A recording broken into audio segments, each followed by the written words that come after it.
నమో శ్రీనివాసాయ నమః, నమో వెంకటేశాయ నమః. అందరికీ నమస్కారం అండి. ప్రతిరోజు రాశి ఫలితాలు తెలుసుకోవడానికి ఇంకా మన ఛానల్ సబ్స్క్రైబ్ చేసుకోకపోతే ప్లీజ్ సబ్స్క్రైబ్ చేసుకోండి. లైక్ చేసి మీ పూర్తి సపోర్టు మన శ్రీనివాస ఛానల్కి ఇవ్వండి.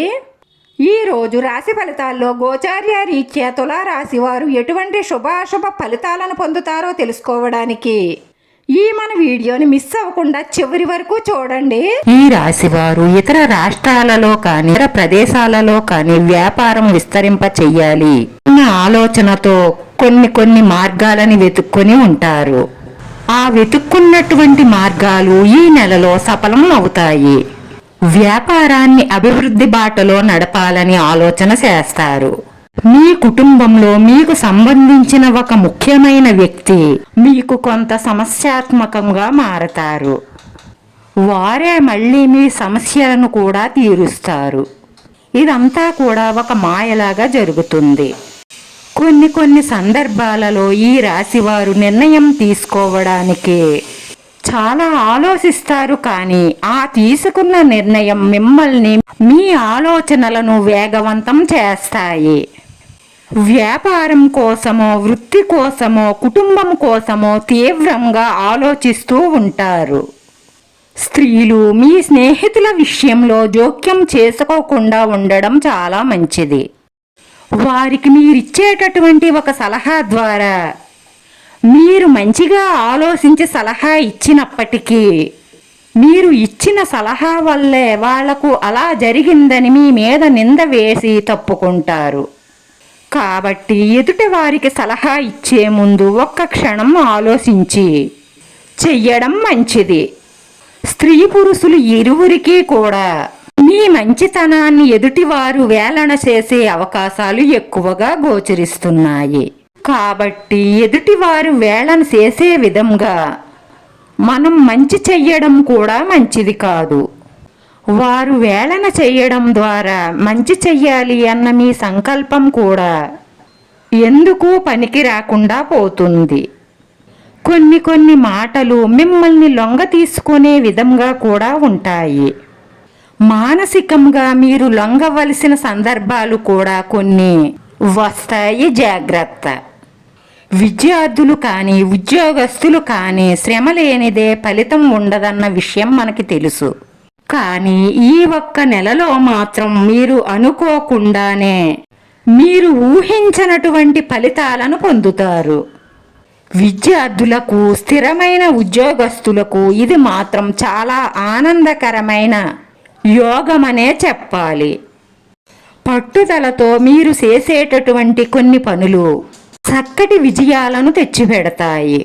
స్థిరమైనటువంటి ఆస్తులను కొనుగోలు చెయ్యడం, అలాగే కోర్టుకు సంబంధించిన విషయాలలో అనుకూలమైన ఫలితాలు దక్కుతాయి. మీరు కనుక జాయింట్ వ్యాపారం చేస్తున్నట్లయితే గనుక మీ పార్ట్నర్ ఇచ్చినటువంటి ఒక సలహా ద్వారా కొంత లాభము మరికొంత నష్టము కూడా జరిగే అవకాశాలు గోచరిస్తున్నాయి. విద్యార్థులు వ్యసనాలకు దూరంగా ఉండడం అనేది చాలా ముఖ్యం. ఈ నెలలో వచ్చేటటువంటి అమావాస్య తరువాత రహస్య శత్రువులు మిమ్మల్ని దెబ్బతీయడానికి ప్రయత్నాలు చేస్తారు. జాగ్రత్త. ఈ రహస్య శత్రువులు అంటే మనతో పాటునే ఉంటూ మన విషయాలన్నిటినీ తెలుసుకుంటూ మన ముందు చాలా చక్కగా నవ్వుతూ మాట్లాడుతూ మన గురించి అవసరం లేని వ్యక్తులకు అవసరమైన వ్యక్తులకు మన మీద చాడీలు చెప్తూ ఉంటారు. ఇలాంటి వారితో చాలా జాగ్రత్తగా ఉండడం మంచిది. ఈ రాశి వారికి తెలుసు మీ రహస్య శత్రువులు ఎవరు అని. తెలియకపోతే ఇప్పుడైనా తెలుసుకుని వారి పట్ల జాగ్రత్తగా ఉండండి. వారితో ప్రయాణం చెయ్యవలసి వచ్చినా వ్యాపారం చెయ్యవలసి వచ్చినా వారితో భోజనాది కార్యక్రమాలు చెయ్యవలసి వచ్చినా అయినప్పటికీ కూడా చాలా జాగ్రత్తగా గోప్యంగా ఉండండి. అలా అయితేనే మీరు విజయాలను సాధించగలుగుతారు. భార్యాభర్తల మధ్య వచ్చే చిన్న సమస్యలనే పెద్ద సమస్యలుగా చూస్తూ ఉంటారు. వీరి పిల్లలు పెద్దవాళ్ళు అయిన జంటలు కూడా విడిపోవాలి అన్న ఆలోచనకి ఈ అమావాస్య తరువాత వస్తారు. సహజంగా ఒంటరి జీవితం అనేది ఎవరికీ మంచిది కాదు. ఒంటరిగా ఉండడం కంటే భార్యాభర్తలలో ఎవరో ఒక్కరు తగ్గితే సమస్య అక్కడితో తీరిపోతుంది. ఇద్దరూ కూడా ఒకరంటే ఒకరు ప్రేమ అభిమానం కలిగి ఉండాలి. లేదంటే ఎప్పటికైనా పేలవలసిన బాంబే గనుక ఇప్పుడే పేలుతుంది. ఎవరిలో తప్పు ఒప్పులు ఉన్నా ఇద్దరూ మాట్లాడుకుని తప్పు ఉన్నవారు క్షమించమని అడిగితే అక్కడితో ఆ సమస్యను వదిలేస్తే మీరు మీ పిల్లలు సంఘంలో గౌరవప్రదంగా బ్రతుకుతారు. ఈ రాశిలో ఉన్నటువంటి స్త్రీలైనా సరే పురుషులైనా సరే విడిపోవడం అనేది మీ జీవితానికి అసలు మంచి జరగదు. ఈ రాశిలో ఉన్నటువంటి వారు ఎవరైనా సరే తోటి వారితో పోల్చుకోవడం మానేయాలి. ఈ రాశి వారికి ఈ నెలలో పెళ్లి సంబంధాలు కుదిరే అవకాశాలు కూడా ఎక్కువగా గోచరిస్తున్నాయి. విదేశాలలో ఉన్నటువంటి వారు స్త్రీల విషయాలలో జోక్యం చేసుకోకుండా ఉండడం మంచిది.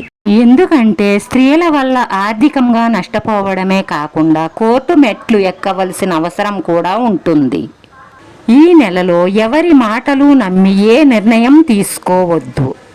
అలా తీసుకుంటే అపజయాల పాలవుతారు. రాశివారు వెంకటేశ్వర స్వామిని పూజించడం, ఆరాధించడం, దర్శించుకోవడం మంచి జరుగుతుంది. కాబట్టి మీ దగ్గరలో ఉన్న వెంకటేశ్వర స్వామి ఆలయానికి ప్రతి శనివారం అయినా వెళ్ళండి. కనీసం 3 సార్లన్నా ప్రదక్షిణ చెయ్యండి. చెయ్యగలిగితే 11 సార్లు ప్రదక్షిణ చేస్తే మంచిది. మీకు వీలుంటే తులసిమాలను స్వామివారికి సమర్పణ చెయ్యండి. ఇలా చేయడం ద్వారా మీ మనసులో ఉన్న మంచి సంకల్పాలన్నీ నెరవేరడమే కాకుండా మీకున్న రాబోయే కష్టాల నుంచి మీరు విముక్తి పొందుతారు. మానసిక ప్రశాంతత లభిస్తుంది. వీడియో నచ్చితే లైక్ చేయండి. మీ లైక్ మాకు ఎంతో విలువైంది. మీరు లైక్ చేయడం వల్ల ఈ వీడియో కొంతమందికి చేరుతుంది. మన శ్రీ శ్రీనివాస ఛానల్ని ఆదరించండి. అందరికీ ధన్యవాదాలండి. నమో వెంకటేశాయ నమః.